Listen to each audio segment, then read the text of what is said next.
把五花肉的皮切去，然后把肉切成小块。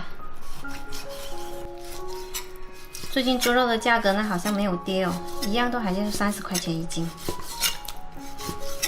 切好后，把它放到绞肉机里面绞成肉末，加入一小把虾米一起打。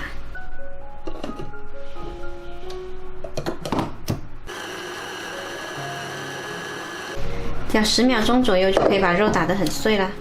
把这把刀给它拿走。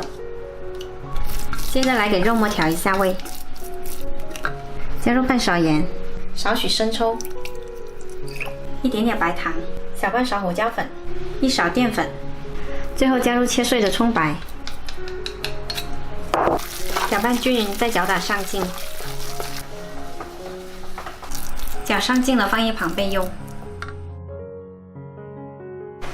接着来烧开一锅水，把洗干净的花蛤拿进来焯到开口，看到开口就把它夹出来。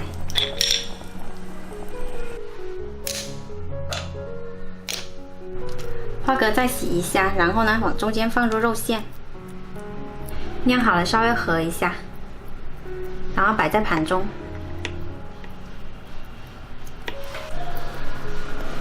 稍微挤一下就可以摆进去了。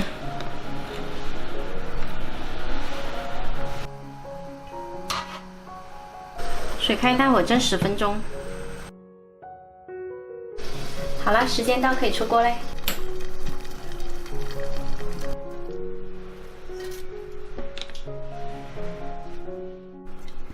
再来点葱花点缀一下。